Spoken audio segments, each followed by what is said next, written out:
If you're anything like me, you love a good curry, so you have clicked on the right video today because we are making a Thai beef Panang curry from a very famous restaurant in Los Angeles called Night Market. It's rich, it's delicious, it's fairly easy to pull off, and I'm gonna show you how to do it right now. There is no time to waste, my friends. Now let's go!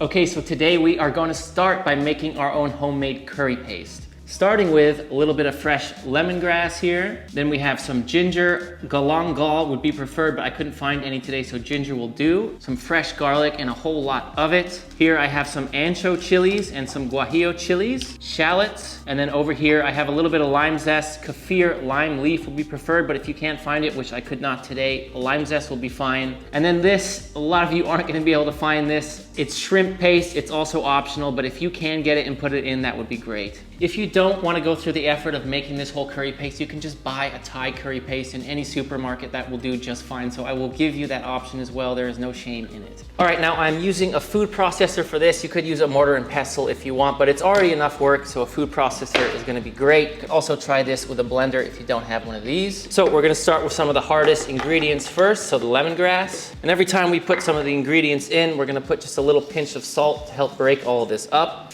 Pop the lid on, and we'll just begin pulsing this up.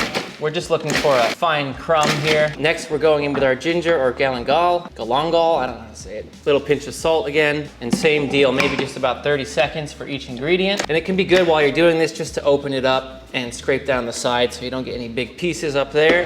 Continue blending. Okay, now we are going in with our dried chilies here. Straight in, same deal. Again, with that little pinch of salt, cap it and go.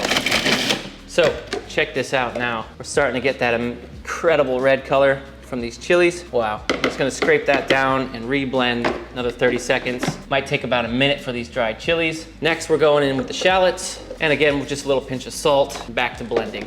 Next, we're going in with our garlic here. A whole lot of garlic recipes always in the description, my friends. And now our lime zest or kefir lime, if we found that. Another little pinch of salt, and we return to blending. Now, this shrimp paste, when you smell it, your body's gonna tell you not to eat it. But much like fish sauce, it doesn't smell great, tastes amazing. You gotta trust me, see this process through. Leave it out if you want, but I'm gonna use it today because I trust the Thai cooking process. Straight in, and then we'll just blend one more time. All right, so I have my wok here over medium heat. You don't need to use a wok. You could use any pan you like, although the wok will do nicely. And we're adding our cooking oil right here. I'm just using avocado oil, but you could just use any other high heat cooking oil. Peanut, etc. Okay. All right, our oil has been heating up for about 2 minutes. We're gonna add all our curry paste, and we're just gonna fry it off in this oil for about 10 minutes. And what this is gonna do is bring out that hom, I believe it's called. It's that fragrance that we want out of this curry paste. I think that's the Thai word for it. And it's also gonna help it last longer too. So it's a pretty important step, and the smell in here right now is just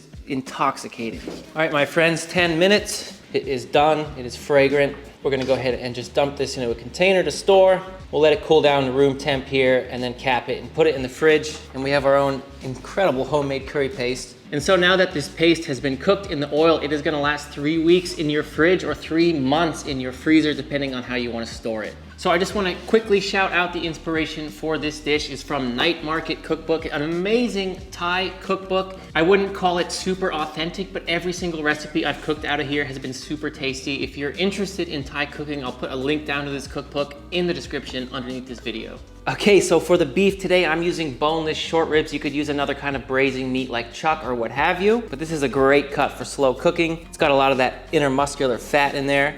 And I just want to cut it into cubes. I don't want them to be too huge though, so what I'm gonna do is just slice that in half like so. Just for a little tip for you here, like when you're looking to braise meat, you're looking for this fat that's marbled through into the meat. That's really what is gonna make it the most tender. And then we're just gonna cut it into nice large cubes like so, all the way across. Okay, so we're gonna start this curry by toasting some spices. This is some whole cumin seeds and then some whole coriander seeds. If you only have ground, that's also fine, but it is very satisfying experience to toast spices in your house. The whole house will smell amazing. All right, so I just toasted these over low heat just for about 3 to 4 minutes. All right, now we're gonna get these spices out into a mortar and pestle, and we're gonna let these cool for about 10 minutes before we grind them up. That's just gonna help a lot with the process. So on zesting a lime, I'm telling you, this is the only way to do it. So I've been sharing this citrus zesting technique on social media for years now. And what you want to do is just hold your lime or lemon or what have you, take your microplane in the other hand, put your thumb on the bottom of the lime and the base of the microplane on the top of the lime. And you're just going to work your way around and just pull down like so. And you're going to get one even layer off the whole lime as opposed to doing it like this where it is a little bit sporadic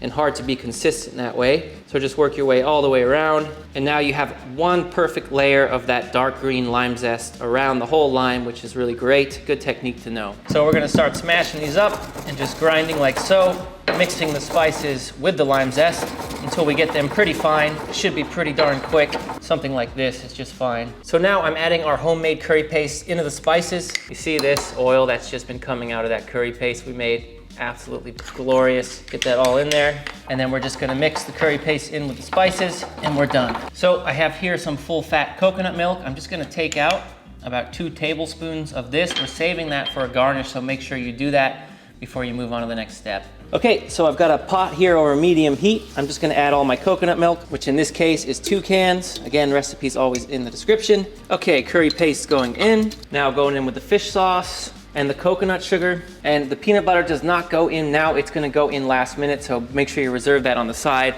Now, I'm just gonna give this a good mix, and I'm gonna add water. If you want, you could use stock, but since we have that really rich curry paste, it's gonna be fine.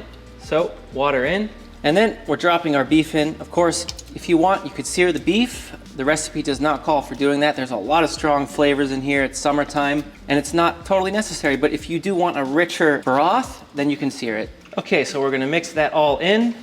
Then I'm gonna reduce the heat to just a touch over low. We just wanna keep this at a very light simmer. And then what I like to do is just put a cracked lid on it so it can breathe a little bit. And we're just gonna let this roll until it's nice and tender, an hour and a half, 2 hours, dependent. Okay, so our beef has taken a little bit longer than expected, about 2 hours and 20 minutes. It is nice and tender. I'll show you a piece here soon. At this point, we're adding in our crunchy peanut butter. Straight in, that's the last minute. Gonna give it some creaminess, some texture, some extra salt, some flavor. And at this point too, you're gonna wanna taste it and adjust the seasoning, add some salt if need be. Okay, and here we go. Have a look at it now with the peanut butter inside. Oh my gosh, how good does that look? Should be like this kind of gravy consistency. And now one thing I can tell you about braising meats in liquid, which is super important.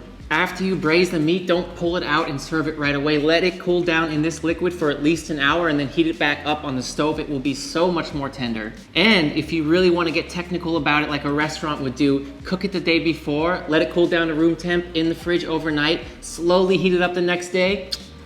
Unbelievable. So you can just serve this with some white rice. I'll put a video in the corner if you don't know how to make white rice. And then my curry here is just going in a bowl. And we're gonna add a few garnishes here, simple garnishes. So the first being that coconut milk that you saved. I just had it in the fridge and we're just gonna put a little dollop right on top like so. And then this is just a little bit of diced Fresno chili going on. You could do another kind of chili if you want. I just de-seeded it and sliced it up. And last but not least, a little more lime zest. If you have kefir lime leaves, you could chop those up. We're just gonna go with that right on top, just like so. And there we have it, my friends. Okay, my friends, here I go, coming in for a taste. Very excited. I'm gonna get a little bit of that coconut milk, a little chili, a little lime. Oh my dear Lord.